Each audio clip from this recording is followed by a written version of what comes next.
It's very easy to sit back and know that there's a problem and know what the solution to the problem is. And what we need more than ever are people to stand up and actually put their name on the ballot. This is the My Campaign Coach podcast, where we talk about how to win elections. Every week, we let you hear straight from the best consultants, operatives, and candidates in the game, all for one reason: to help you win. For more information about how we can help you win, visit mycampaigncoach.com. Now, here's your host, Raj Schaefer. Welcome to the How to Run for Office podcast from My Campaign Coach. By any measure, our guest this week is one of the most conservative members of the Texas State House of Representatives. He's also a good friend and client of mine. Jonathan Stickland has been a conservative rock star in the Texas State House, playing a central role in most of the major political battles that have played out during his 3 terms in office. As a result of his conviction and the political threat he's posed to his opponents, every one of his elections has been stiffly contested. Few candidates receive the kind of repeated electoral attacks that Jonathan has, and the adversity has turned him into a fantastic candidate. The insights into running an underdog campaign, raising money, and contacting voters that he's going to share will be absolute gold if you employ them effectively. Jonathan grew up in the Dallas-Fort Worth area and runs an oil and gas consulting company here in DFW. He lives in the heart of House District 92 in Hurst with his bride Chrissy and 2 amazing daughters, Andy and Carly. Now, I first met Jonathan 6 years ago when he was looking to run against an entrenched incumbent.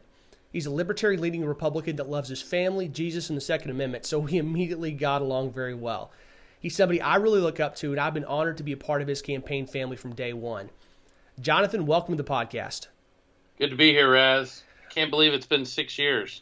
Yeah, man, it's kind of crazy meeting up at the Starbucks October of, 2011.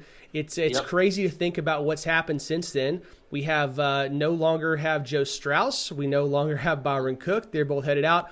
For our listeners that aren't in Texas, those are 2 of the big guys, the Republicans, but liberal ones that we've been fighting against for a long time. They just announced retirement, which is a huge win for conservatives in Texas, and have been a big pain in Jonathan's side, or he's been a big pain in their side. I don't know which, but probably both for the last 6 years. I'd say it's probably both. So, back in the day, let's kind of actually start out before we met, kind of give folks your background, kind of, growing up, how you eventually got interested in politics, and why you decided to jump into such a difficult race. So looking back, I've been pretty politically minded pretty much my whole life. I remember, I guess my first political thing that I remember was when my father was working on the Ross Perot for president campaign. And I remember that was back when the yard signs were a piece of cardboard that you would have to staple and attach to a wood stake. Right. And then pound into the ground. Of course, we have the metal ones now for the most part, but they had to be assembled. And I remember for what seemed like a couple of weeks, he was in the garage pounding these signs. He'd get home from work and put together hundreds, if not thousands, of signs for Ross Perot. And that was the first time I remember, asking questions about politics. I remember sitting up late watching the returns on that race and just talking through stuff with my dad. And becoming very interested in what was happening and why. I was always a kid who liked to challenge authority, not necessarily in a sinister way, but I wanted to know why people felt or why people did the things that they did and really understand it. I remember I was always the kid that wanted to be involved in adult conversations way past my age, and just hearing people talk about the world and government and things like that, and being intrigued by it. Then my next kind of big moment was in 11th grade at Birdville High School here in Hurst. I had a history teacher, Miss James, who was a great teacher, and she taught history and government, and that was when George Bush was going against Al Gore. And we had she kept trying to get the class engaged, and of course most of the kids didn't really care, but myself and another girl, Rachel, were really passionate about it and would get into debates and arguments over the race for president. And the rest of the class kind of got into it just because we were getting into it so much. And the teacher ran with it and said, hey, would y'all be willing to have a formal debate? You represent Bush and she can represent Gore. And, let's see if we can do it. Well, it turned into this big ordeal, and basically the entire school was at this lecture hall. And she put together a panel of kids from the class to ask questions. And we both got super into it. I remember I had a suit and tie on, which I would have never been caught dead in. That's awesome. In high school. But I did a lot of research. My opponent did a lot of research, and it was a lot of fun. Ever since then, I've just really been up to date on what's going on. The 2007-2008 cycle probably amped it up more for me when Ron Paul was running for president. Mm-hmm. And I remember watching him on the debate stage, and he sounded a lot different than just about anyone else on the stage, the way he was talking and the angles in which he was coming from. And I really related to his message and got really involved in his first presidential run on a local level. That was the first time I went to a precinct convention and became a delegate and things like that. When he lost, I was devastated and kind of slowed down a little bit. And then, he started to get going again. And that's when the Tea Party really came to existence. And so I started going to the Northeast Tarrant Tea Party, went to a couple of meetings. I remember it was when the raising the debt ceiling had first become politicized and was apparent, and people were talking about it. And that was really showing up and getting involved in the Tea Party is kind of what got me going and thinking I needed to do more than just sit on the sidelines and vote. Well, and that's what brought us together. Julie McCarty up there at the Northeast Tarrant Tea Party, she called me in early October of 2011, and that was at a time when I was doing, still doing a bunch of the candidate training and activist training, working with Tea Parties across the country to help them maximize their political impact. And she was like, "Hey, Raz, there's this guy, Jonathan Stickland. He's come to our meeting a couple times, and he's looking at running. It's Todd Smith, who was an entrenched incumbent, been in the state house. He was a liberal trial lawyer, Republican, and he was very entrenched up there. And she's like, he's looking at running against him. Would you mind meeting with him and just kind of give me your read on this guy? He's kind of a young guy, want to charge the machine guns of Todd Smith, and wants to go meet with him." So you and I met up and had immediately hit it off, but. One of the first things that I always do when I meet with candidates is I kind of try to scare them out of it. I want to make sure that they know what they're getting into and that they know this is hard, because it's easy to kind of put on your rose-colored glasses when you're like, oh, I'm going to run and I'm just so awesome, I'm going to win. So I try to kind of break through that. And so I laid it all out, all the terrible things people want to say about you and all this stuff, and which all came true. And at the end of that conversation, I was like, so Jonathan, do you still want to do this? Or like, why would you put yourself through this? And I remember distinctly you opened up your phone and you pulled a picture of two little girls, and it's like, Raz, this is why. It's like, I want a better Texas for my girls. When I grew up in, I want a freer country for them. And I was like, okay, I'm sold. Let's do this. Yeah. So talk a little bit about kind of what went through that thought process, because a lot of our listeners, they're thinking about running or they've already jumped in. I know we got several listeners even here in Texas that are running for state house right now, and I want to speak out to these guys, and the lessons you've learned can do so much for them and really our listeners across the country. So kind of talk through what made you run and what were some of the questions that you feel really important that you answered before we got to that point. So everything that I believe in, liberty and limited government and all that, I feel is rooted in my faith from a biblical standpoint. So it's ingrained in me on a number of different levels. I think a lot of this stuff is more connected to each other than obviously the left wants to admit. But, I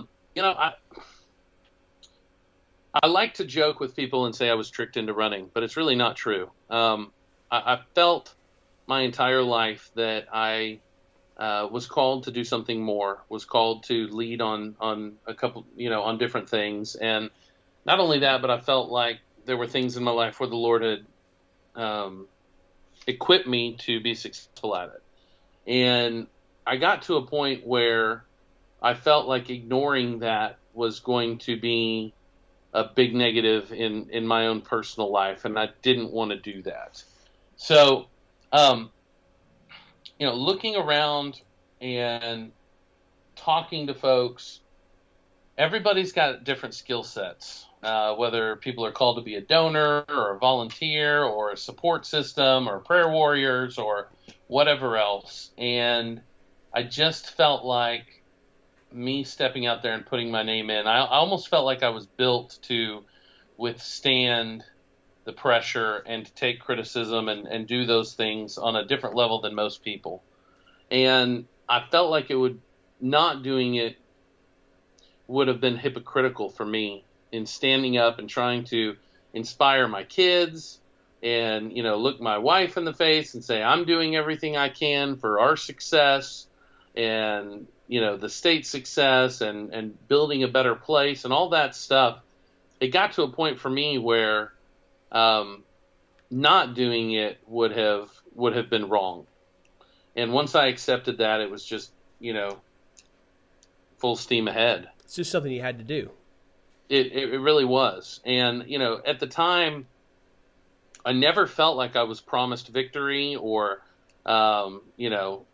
from a spiritual aspect, I never felt like God, told me you're going to win if you do this. It was really about obedience. And it was really about, hey, I'm calling you to go fight and do so in an honorable way. And, the rest is out of your hands. And that's really the way that I looked at the race, was just, I've got to be obedient here. And I can't do anything halfway. It's got to be all in or not at all. So that's really it right there. It's just a sense of obedience. Well, and I think that one of the things that helps you do, in much the same way that our mutual friend, your colleague Matt Krause, talks about, is like, look, he didn't want his identity to become a state representative or something like that. Right. It's like, my identity is separate from that. That's a job, and as long as I'm supposed to be here, that's who I am. But we see a lot of the guys, a lot of the other folks down there in the state house, that really becomes who they are. And I think it's the biggest weakness when you look at politicians, because very few of these people go into it thinking, I'm not going to keep my word, I'm going to end up more liberal, I'm going to cut insider deals. Very few people actually start there. Okay, mm-hmm. There's some, but it's a small percentage. It's a slow decline, and into that is what I have seen.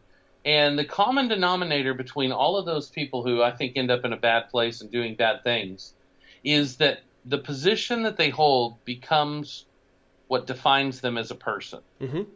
Totally agree. When you get down there after our first victory, I mean, it was literally the night that we won that the opposition started to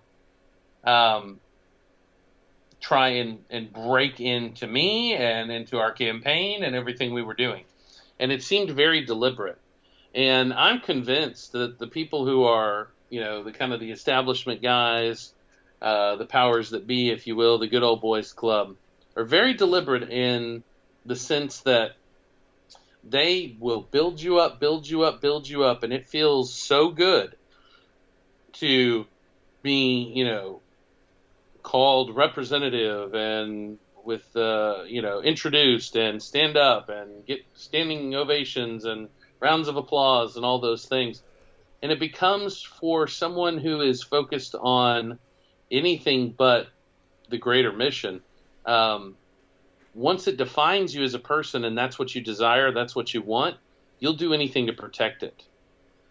And that becomes very clear in the compromise they make, because like you said, the vast majority of people, both, I would say both Republican and Democrat, the people that are willing to go through, I mean, being a candidate is not an easy thing. The things that you get, that people say about you, the attacks they make on you, those are things that you've either got to be an extreme narcissist or actually believe in what you're trying to fight for. And so, from Democrats to Republicans, most of these people that are willing to put their name on the ballot, they have an idea of what they want to do. and they're not coming in there solely for some profit motive or for some shady motivation. They legitimately have a set of things they want to do that they believe they can make a difference in the world for good. And I think it comes down to how deeply rooted you are in that conviction and tied to those principles as far as how long you stick there. You got to be deliberate about it too. Mm-hmm. Now, one of the things that me and my wife talk about all the time is, when I'm down in Austin, anything that I want is right at the fingertips. Okay. Money, Right. Power, women, vices, drugs, food, corruption, any of that stuff is available, and they make it known that it's available pretty much at any time. So you've got to be deliberate about it. So some of the things that we do is like, I try and come home every single weekend. And when I get here, I have told my wife, I need you to treat me like you would if I had never run for office. Okay. Right.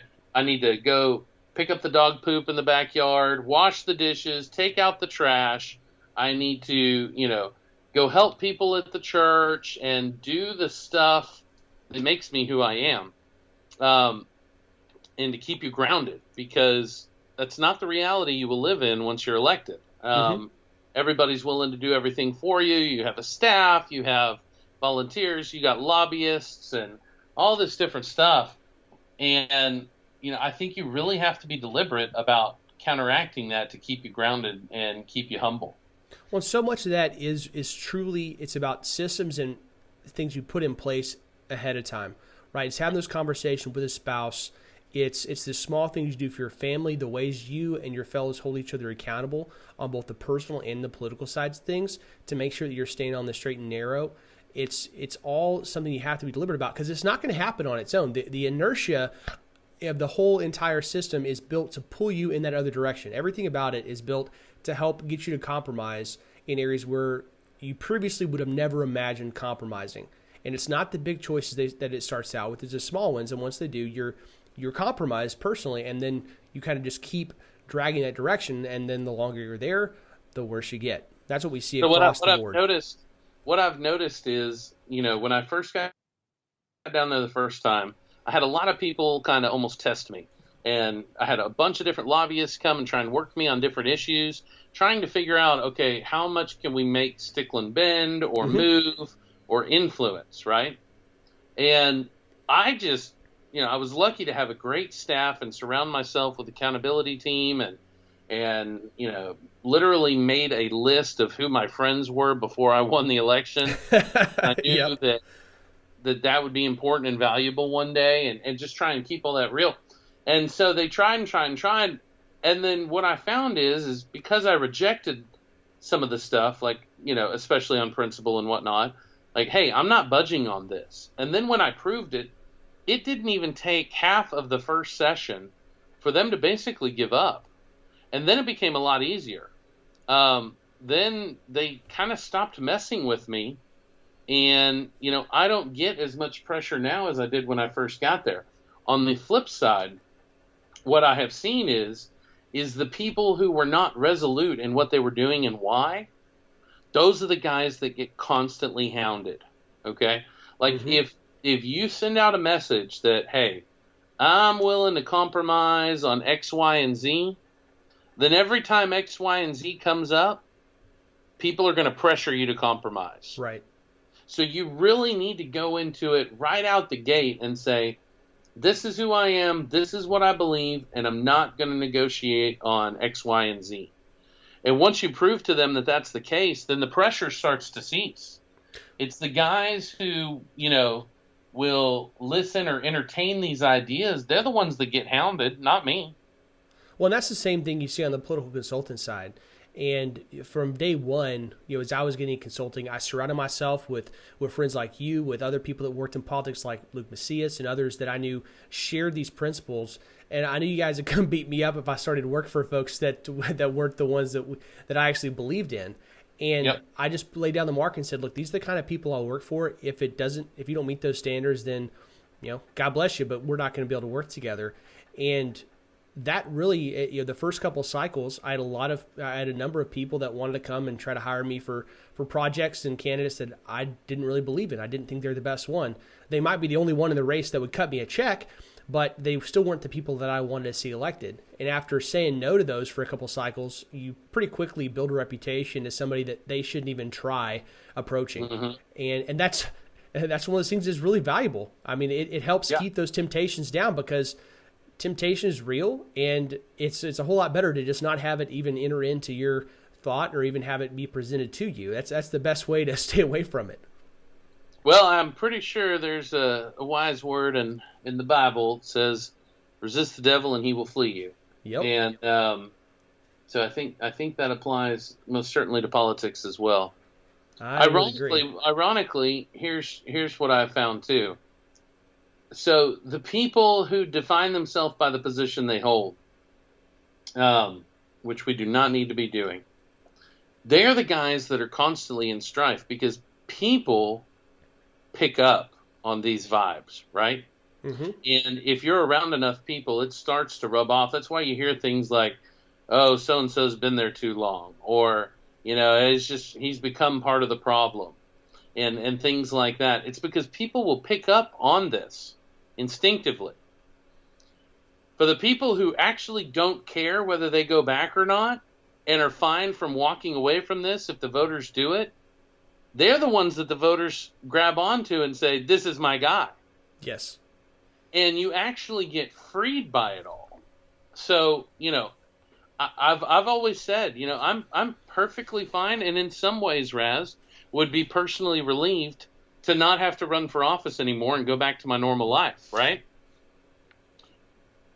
Once you accept that, and if you live that, ironically, that's what makes you stronger. So the people who are desperately trying to hold on to it are at more risk of actually losing it than the people who, are just indifferent about the whole thing.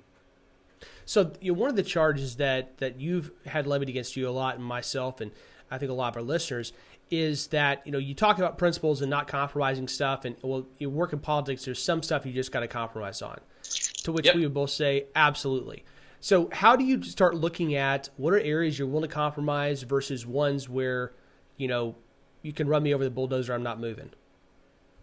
So you got to know what you got to know your basic principles of liberty, okay? And mine come back to life, liberty, and property. So that's the first litmus test that I run through. We have a whole set of parameters that developed my freshman year with Tony McDonald, who was my chief of staff at the time, and some really good guys. And we literally run through like a checklist on every single bill that we have on, does it do this? Does it do this? And it just kind of moves through the process. But I always start with the notion that everything is a no. Right. Okay. I'm a no vote on everything unless you earn my yes vote. It's a good place to start. The truth is that there are some areas where things don't really do anything good or do anything bad, and they're kind of just gray, or they're whatever. And so you can play in some of those areas, but there are local issues, kind of choose your battle type stuff. I'll tell you one thing that I've struggled with, and kind of played in this arena, if you will, is I believe that we are taxed too much. Okay? Agreed. And I would like to abolish property taxes in the state of Texas for a number of different reasons. There are opportunities that have come up numerous times in the legislature where I have the ability to lower taxes for one industry or one group of, manufacturers or whatever else. They're carve-outs, okay? Right. Now, I don't want carve-outs. I want everyone to pay the same rate on taxes. But how do you vote against lowering the taxes of some people or one group? So what I have come up with in that arena is, as long as it is not exclusive to one specific, like, okay, let's say, Billy Bob's plumbing service, and there's a bill that's going to lower Billy Bob's plumbing services tax bill. As long as it's not just for Billy's, and anyone else that wants to come along and start a plumbing company could apply and get the same benefit, then I have voted yes for that. Right. If it was just for Billy's, I would vote no to it. Mm-hmm. So there are a lot of different scenarios that come up that could be good and could be, kind of questionable. So I have been able to play ball in some of those areas, but it's honestly a lot easier when you know who you are and you stay consistent to it and you run through a set of parameters first before you get to the negotiation table. So I won't negotiate with anyone until I know that it passes all the tests of, does it impede the Constitution and the notion of life, liberty, and property. Well, and having those firm principles that you stick to, it allows you to move through those much faster and have a clean way of approaching the different subjects that are before you. Because some of those, yep. I mean, a lot of the questions that you guys deal with in Austin they're complex, they're difficult. It's not a yes or no decision. This is not something where we're talking about, in your and you and my situation, like a ban on abortion or banning after 20 weeks, something like that, where it's like, okay, right. Life, of course, there's a very simple solution here. We're going to fight for life, right? It's not about, yep. Religious liberty, these things that have pretty cut and dried answers as far as you look at it and immediately know this is the right call. We actually have to think through this, and there's more questions you got to ask yourself. And so on those issues where there is an opportunity or a possibility of need for compromise, you got to have those questions to run yourselves through in order to make sure that you're sticking with your principles, because there's not just a big bright red arrow saying go this way. That's right. Yep. So let's go back to that first campaign. So I just kind of want to go, we'll just kind of go through these campaigns, and I'm going to look at some of the major lessons that you've learned along the way. You've had 3 campaigns in your belt. You've run against 3 different people.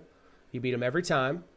And there were differences in each one as far as the attacks made against you. Every time, massive amounts of money were spent against you. When you first decided to run, you planned on running against Todd Smith, who was the state rep in that district. But that didn't end up happening. He ended up jumping. You jumped in, then he jumped out. He ran for state senate and thankfully got beat. And so you were running against, it was now an open seat, which in some ways made it easier, in some ways harder. And kind of talk me through how you built a campaign team, how you found a consultant, what you did as a first-time candidate there. So I kind of feel like I've run 4 races, because in that first race, I ran against Todd Smith for about 6 months before he got out. Right. We had debates. We had, literature that went out against him. He sent out stuff against me. So that was literally a last day decision for him to do it. So I kind of feel like I had kind of 2 different races there. Yeah, that's fair. Going. But, the first race, what I did is I found a couple of people. I first built my accountability team. So that was people at my church, close friends, spiritual mentors, and a couple of political people who I trusted their instincts. Working with you, and then you got me in touch with Luke Macias. Yep. Who, ended up being the consultant. But the next thing I did was find a couple people in the district who had campaigned on some other races from a conservative standpoint. So getting hooked up with Julie McCarty and the Tea Party, she literally gave me a list. I have it somewhere at my house. It's kind of funny. I was on the phone with her, and she said, hey, I got a couple people you need to call. And I pulled out a pink highlighter and wrote these names down. And she gave me a list of like 8 or 9 people in the district who had been involved in a couple other races. And the first thing I did was kind of build my inner circle of the campaign of trusted folks. So I called these people and said, hey, I'm thinking about this. Will you stand with me? What can I expect? What kind of, any financial help that you can give, or how many hours do you think, or what can you help with on expertise? And I had to build that inner circle and then start building out after that. And so, getting Luke on board at this point here, you're running against Smith. You've got Luke. We've been talking. You've got your inner circle, both of accountability and the campaign team built. And so now is where you really get into you build out a campaign plan, but you're immediately getting started, knocking doors and calling donors. So talk me through how that went and kind of what that was like for you. So that first race when we started, Todd Smith was my opponent, which is like the best ballot name you could ever hope for. Yeah. Against, Jonathan Stickland, which, you can spell 500 different ways. He had like $500,000 in the bank, and I had commitments for about $3,000. I just want to point out to people how absurd that is. Yeah. You were like, what? At this point, you weren't even 30, right? You were excited about that, though, Raz. I know.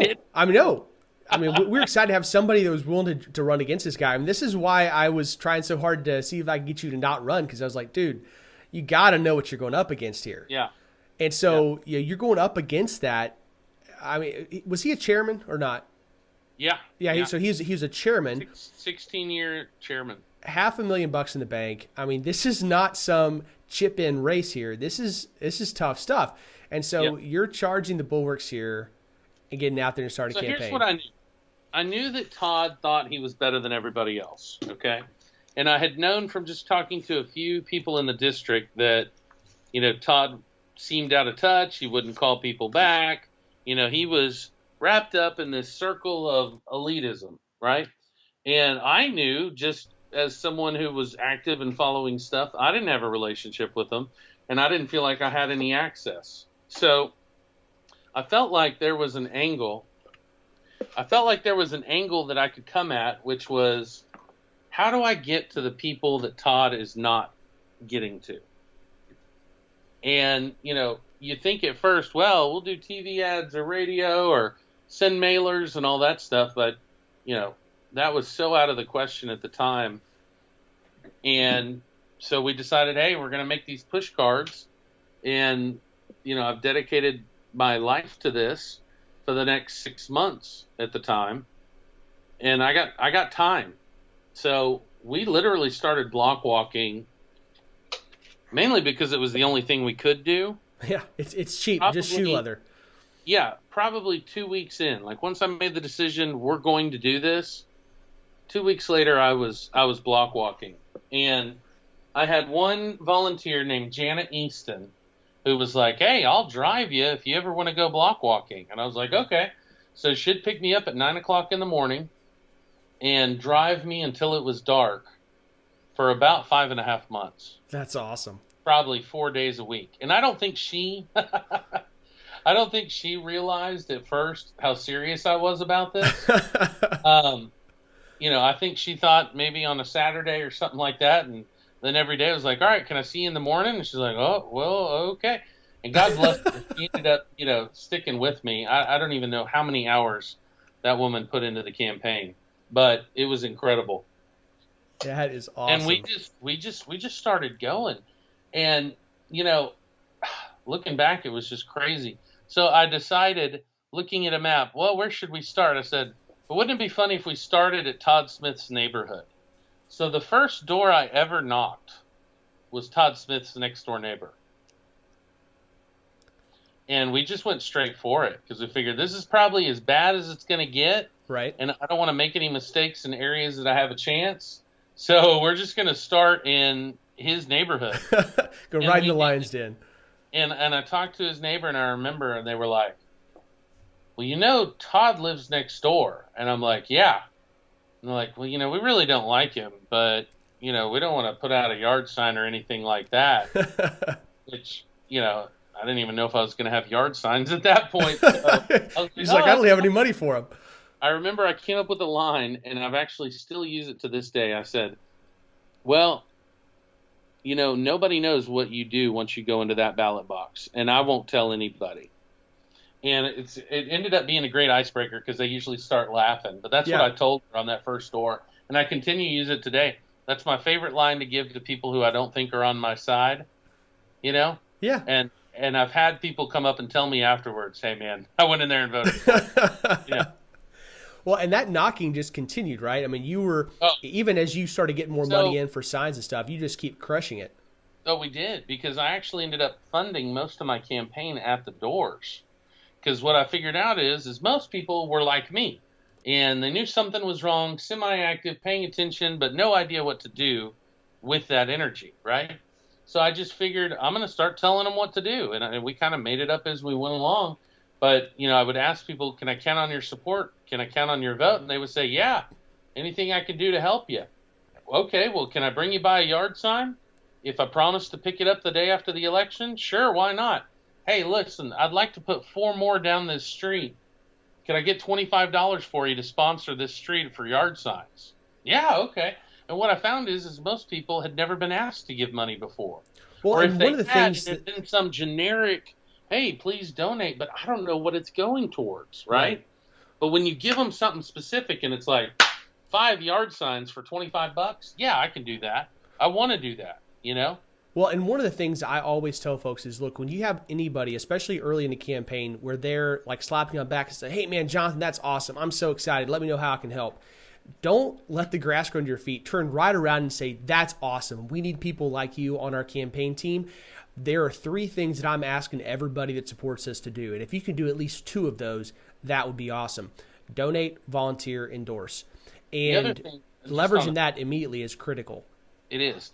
But never let them say no to you be the last thing. Mm-hmm. So I had some people, not everybody would go for, I'll give $25 or whatever. I really don't want to put up a yard sign. I don't want to get into it with my neighbors or whatever. Never let it in there. So what I found is if they say no at any point to your questions of how you can help or your suggestions, I would always end on, well, I hope I can count on your prayers.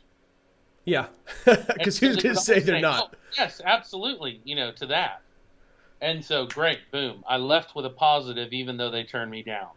Well, and that's really important because when it comes down to voting for a down ballot race, most of the time that vote's going to be determined for the average voter by the name they have some kind of positive association with.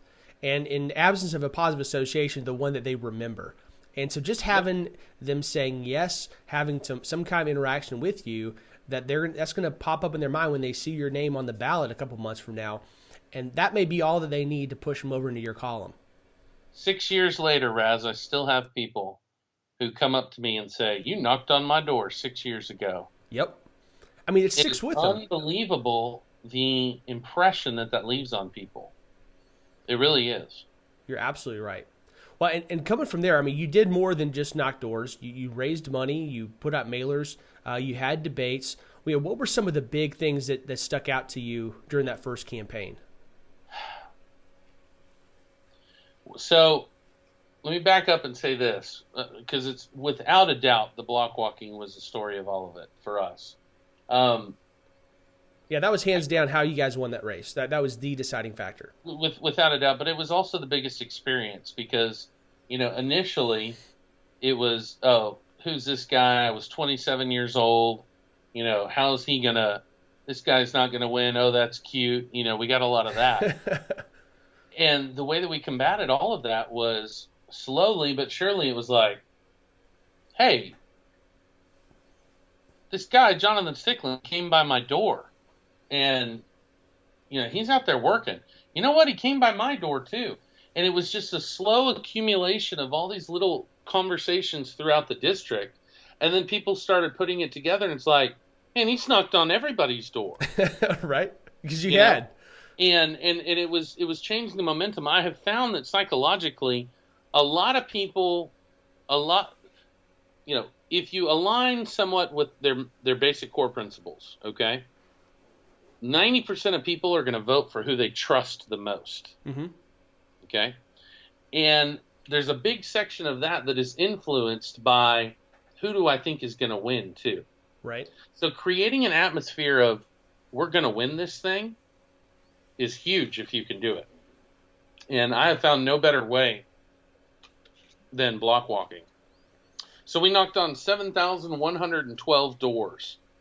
And I learned very quickly that being able to cite that, because people were shocked. Oh, you're out here knocking doors? Or people would ask, what are you doing? Oh, I'm knocking on doors. I kept a running tally. And at any point during that campaign, I could tell you exactly how many doors we had knocked on. Now, 7,112, the standard for block walking has kind of changed, because that was actually the number of people that I talked to. Mm-hmm. We never kept track of, at that time, how many people we had left stuff behind or who weren't home or any of that. So I don't even know what the real numbers of that campaign was. I'd estimate between 15 and 20,000, because Probably about so. 30% of the doors, it's probably a little bit higher for you, but between 30 and 35% of the doors you knocked would have opened. And so that would mean probably between 15 and 20,000 doors that you actually knocked, which is an insane amount, because you're hitting about, probably between 15 and 20 an hour. And that's a lot of hours. Because you did those by yourself. I mean, you had a couple folks out helping you, but those are the doors you knocked. No, those were my numbers. We had numbers from other people on top of it, but having a driver, I mean, God bless her, Janet Easton, was literally there for thousands and thousands of doors, and my father as well. It had to have been in that number. We were able to hit more because, if you remember, that election cycle was when they changed the date of the election. Right. Originally, it was March 1st, and then it got moved to May 29th. So, we started early knocking doors and kept going, and we thought, it was going to be March 1st until like January 15th or something. Yeah, your campaign ran for about 9 months, right? Mm-hmm. Yeah. Yep. It's a lot of pairs of shoes getting worn out during that time. Yes. The other moments that were important, I think, were, I remember my first check that was over $500. That felt great, didn't it? Check over $1,000. But I think the most impactful thing was, I remember when we had like our 50th person who gave money. Mm-hmm. And little things like that. Certainly the debate was a huge moment. Our first debate was at the Chamber of Commerce for HEB at a little Italian restaurant, and I think there were like 20 people there. And I just came out, and I had taken on the idea that I was just going to be the happy warrior. Yes, I was upset with what he had done and his voting record and where our country was and state were going, but I wanted to have fun with it, and it was just, I'm going to smile as much as I can. And I remember that first debate, I think it was like in December, and I showed up and there was only like 20 people there, but it was the first time that I had really faced my opponent man to man. Right. And he came in with a suit, tie. It's probably worth 20 times as much as I had paid for mine. And he had a fancy little pin, on his lapel for being a member of the House of Representatives and all this stuff. And I was pretty sure everyone in the room had given him money and supported him in the past. And I just walked in there like, hey, guys, and just completely open and honest and just, hey, we're going to have a good time with this. And he got mad. He was mad because who was I to stand up? This was his seat. This was his position. And having just a positive attitude about it all threw him off completely. And we started talking about, the issues. They asked about a toll road here in the community. And I just, with a big smile on my face, said, yeah, Todd was wrong. We shouldn't have done that. And I've knocked on, 3,000 doors, and I haven't had anyone say they agree. Yeah. And I remember he got so under his skin that he kind of started shaking a little bit. And he went to grab a drink of water, took a sip before he said his answer, tried to set it back down, and dumped his water over. Like we're in his head now. And that's when I realized this guy isn't any different than me. And this is a guy that, can be nervous and can be afraid and doesn't know exactly what's going on. And I think before that, I kind of had this feeling that, man, this guy's got it figured out. This is no big deal to him. He knows everything that I don't know. And that's when I realized he really didn't. Well, and he was a trial lawyer. He was a trial lawyer, which would have, it was definitely something, as we were talking about the debate, was definitely making us think it was a heck of a lot harder than it was going to be in that first time you guys went to bat against each other. Yep. So we're running short on time. I feel like we could go on talking for hours, and I may have to have you back on sometime soon. But I want to jump forward. So, being a young guy, and especially with the internet out there, we've had more and more people, as far as the Oppo research and digging into people's past, there's more and more stuff folks can dig into. And you didn't get slammed with the Oppo research really heavy during your first two campaigns as much. They tried making fun of some of your past jobs and stuff like that, but none of that stuck. And so in the last campaign, you got slammed for just some random postings that you had made, some that you apologized for and everything. But talk a little bit about that, just as far as how you dealt with that, and how, if we've got other folks that are running now that they've said stupid things they regret in the past online. How do you deal with that? Like, what's your advice for them? So Luke Macias, my consultant, really helped me with this, and it was a turning point for me because it was really hard to deal with. Honesty is the best policy on all of it. Okay? And what Luke told me was, he said, I'm not as much worried about the fallout of this, these revelations or this stuff, as I am messing up our response. Right. Because if you look at it, the response to an issue is typically what gets people in trouble a lot more than the actual issue. Yeah. Okay. It's the cover up. I think, yeah, it's the cover up. It's the trying to, this hurts, so I'm going to try and come up with a story or turn it into not so big of a deal.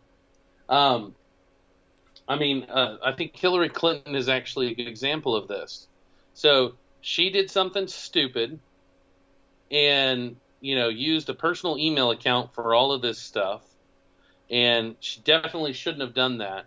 But it was whitewashing and erasing and lying and hiding the emails and delaying turning them over that really killed her campaign, in my opinion. Yes. If she had just come out and said, you know what, I don't get technology, this was stupid, I am sorry, I don't think it would have hurt her near as bad. No. It definitely wouldn't have given it as much ammo, because it really drug on the story. And in your position, especially when they were first laying stuff out and saying, oh, well, Jonathan said all these stupid things, at the first point, they were smart in how they laid it out. They didn't show all the proof they had that it was actually you. They were given handles and stuff like that. And so some people might have tried to say, oh, well, that wasn't me, or they're just reaching, or something like that, which would have given them the opportunity to then show the rest of their cards and say, hey, you're a liar. This was you. But instead, you owned up and said, yes, I did. This was years and years ago. I've found Christ since then. I've got married. I realized my immaturity, and I'm very sorry that I said those things. They're not accurate barometers of who I am today, and they definitely don't represent the way I think or act or have as your state representative. And that really resonated. It hit a chord with people. I mean, there was definitely some shock value in when it first came out, and people were like, "Whoa," and that can be expected. But I really found that people gave me an opportunity to, well, can you explain this? Mm-hmm. And, if you just totally do own it and say, yeah, you know what? I was an idiot. I did and said things that I regret, or I learned from this, or that's not who I am. People see that. They understand that. They feel that way about their own lives. Well, and they had been, because you've been having those conversations at their doors for years, they knew a little bit more about you, and they could look at that and be like, that's not the Jonathan that I met. And more than that, your willingness to talk with individual voters and rehash this thing time and time again was incredible. I mean, at that point, I had teams that were doing block walking for you, and one of the really cool things that I thought you did last cycle was that, for you, especially given how hot the campaign was there near the finish line, as you're going and doing this get out the vote walking, what you were doing was you weren't doing the walking yourself. You were back at the campaign headquarters with your cell phone. And you still spent the whole day on the phone and talking to voters. But what we were doing was, anytime that one of my walkers had a question, they would talk to somebody and they would bring that up, or they were all on the fence about voting for you or putting out a yard sign, they would say, hey, well, why don't we call Jonathan?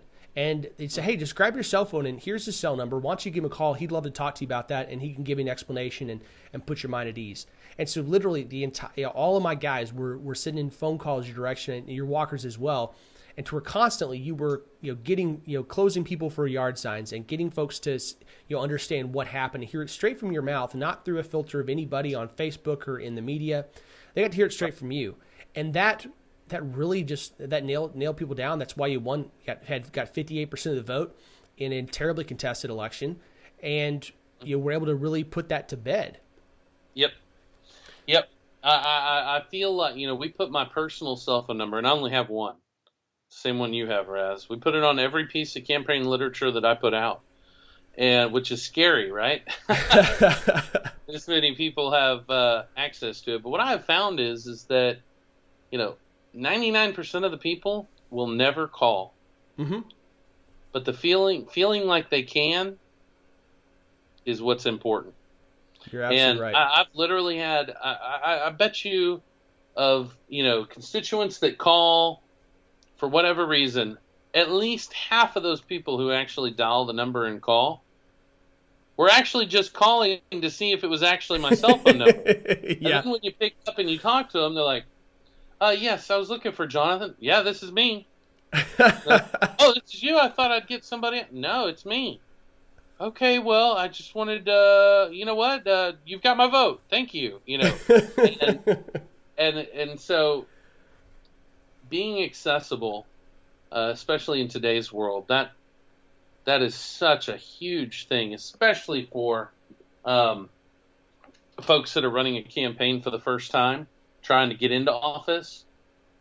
Having people feel like they can have access to you and that you'll really listen to them and you'll tell them the truth is a huge leg up. I encourage everyone that you have to try and create that reality and to have the community feel like that is the case, that you are accessible is a huge leg up. I have people who tell me all the time, Jonathan, I don't agree with you on all the issues. In fact, I think you're crazy. A bit conservative on some stuff, but I trust you. Absolutely. Well, I tell you what, we're running out of. I'll take that any day over we agree on every single issue. Absolutely. Well, we're running out of time. You got to get on down the road, but let's wrap up by you telling folks any last words of advice you got for them and where folks can find you online. So my website is jonathanstickland.com or Facebook/VoteJS. We do a lot of stuff on social media. Here's what I would tell people. It's very easy to sit back and know that there's a problem and know what the solution to the problem is. And what we need more than ever are people to stand up and actually put their name on the ballot. I believe that the electorate, the voters out there, are hungry for true representation, people outside of the political establishment of both parties. They understand that the entire system is broken and it is not going to be fixed by the people or the mindset that is currently in power. They are hungry for grassroots candidates that they can trust to go down there and represent them at all levels of government. And they are ready and able to get behind someone that is going to stick true to that.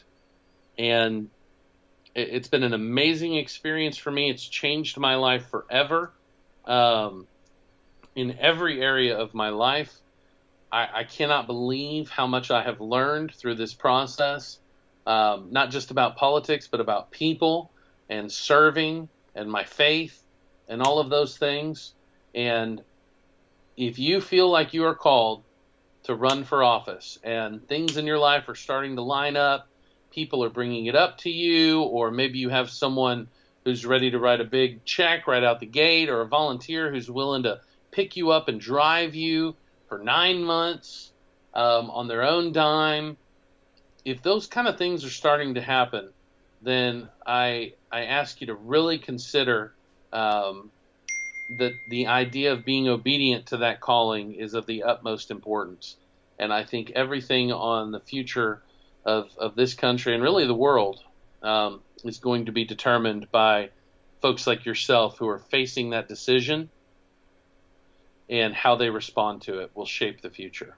So I think you're absolutely right. I really appreciate your time, Jonathan. I appreciate what you're doing in Austin, your passion for serving and standing up and ladies and gentlemen, Jonathan is somebody that really works hard to help recruit good candidates and help identify them and help give them advice. He's somebody that will respond if you reach out. Definitely, check out his social media information and ping him on there. I'm going to include links to those in the show notes. He's somebody that is doing great work for liberty and for the conservative cause, and just a good dude that fights down there. I'm honored to be on his team, and we're excited to work to get him elected for a 4th term here this next March. It's going to be great. And hey, if we're lucky, we'll have an opponent. That'll be our favorite kind of race, the unopposed kind. First time ever. And you did sell me a little bit short because we've had a general election every time too. So that's right. That's right. Yeah. You had generals and primaries. So you've been up against it, man. Well, I appreciate your time and the advice. Guys that are listening, I just thank you for downloading. Thanks for being part of the My Campaign Coach family. Make sure you're giving us reviews and linking to us on Facebook and stuff like that. And we'll talk to you guys again next week. Raz, thanks for everything. Wouldn't be here without you, man. I appreciate it, brother. Please subscribe and rate us on iTunes to help spread the word. We'll be back with you next week with more campaign insights from My Campaign Coach.